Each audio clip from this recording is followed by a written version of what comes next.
오늘은 세계의 수많은 미스테리 중 하나로 자주 언급되는 이집트 문명에 대하여 소개하겠습니다.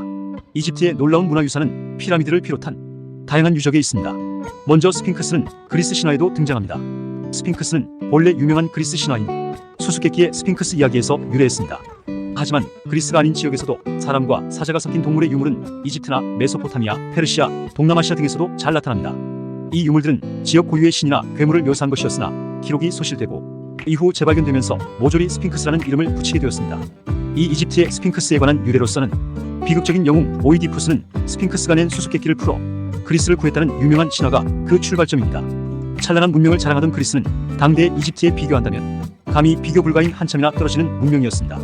헤로도토스가 쓴 인류 최초의 역사서에는 이를 뒷받침해주는 아주 재미있는 기록이 쓰여있어 소개합니다. 그리스인이 이집트인과 만나 이렇게 대화를 했습니다. 우리는 3대 앞의 조상이 신이다. 그러자 이집트인들은 이렇게 말했습니다. 나는 20대를 올라가도 인간이다. 이 기록은 이집트의 역사가 그만큼 오래되었음을 의미합니다. 또한 당시에 이미 수백 년에서 수천 년에 걸쳐 이집트의 문명이 그리스를 앞서 있었음을 의미할 것입니다.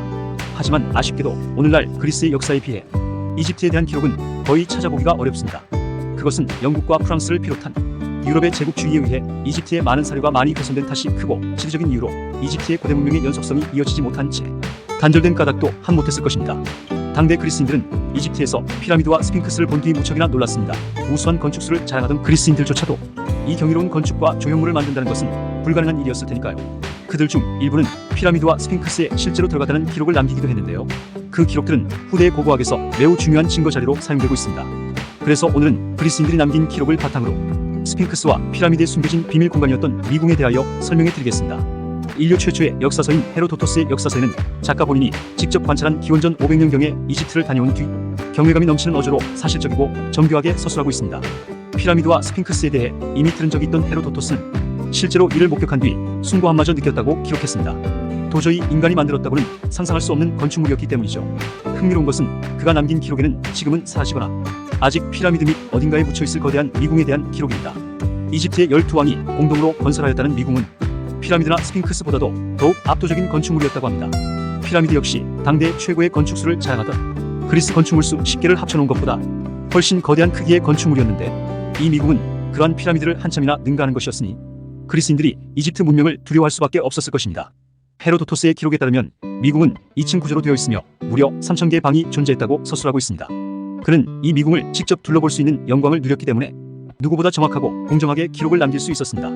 그의 기록에 의하면 미궁의 구조는 무척이나 복잡하고 거대했으며 또한 건물이 끝나는 지점인 구석에는 90m가 넘는 스핑크스와 무려 당대의 최고 높이를 자랑하는 150m의 피라미드가 서로 연결되고 있었다고 기록에 남아있습니다. 헤로도토스의 역사서에 대해 주목할 만한 것은 그가 직접 들은 것과 겪은 것을 정확히 구분하여 서술했기 때문에 이 미궁에 대한 기록은 신빙성이 매우 높은 것으로 여겨집니다. 또한 흥미로운 것은 기원전 1세기경 그리스의 역사가 디오도르스까지도 이 미궁에 대하여 기록하고 있다는 것입니다. 심지어는 로마의 역사 속에서도 이와 비슷한 유적에 대한 기록을 남기기도 하였습니다. 역사적으로 이 미궁이 존재했다는 것은 틀림없는 사실일 것입니다. 문제는 피라미드와 스핑크스가 연결된 그 어마어마한 크기의 미궁의 흔적을 현재는 전혀 찾아볼 수 없다는 것입니다. 과연 그 유적은 어디로 사라진 것일까요? 1991년 로버트 쇼크 박사는 지진 탐지를 이용하여 스핑크스 부근을 정밀히 조사하였습니다. 큰 쇠망치로 철판을 두드려 진동을 분석하는 방식을 사용하였습니다. 이 탐사 과정에서 놀라운 사실이 발견되었습니다. 바로 스핑크스의 좌우 발 부근 지하에 텅 빈 정방향 공간이 있다는 사실이 밝혀진 것입니다. 이를 통해 스핑크스와 피라미드의 사이에 있을 비밀 공간들이 속속들이 발견되기 시작했습니다. 1995년 스핑크스를 복원하던 노동자는 우연히 스핑크스 측면에 지하로 연결되는 터널을 발견하였습니다.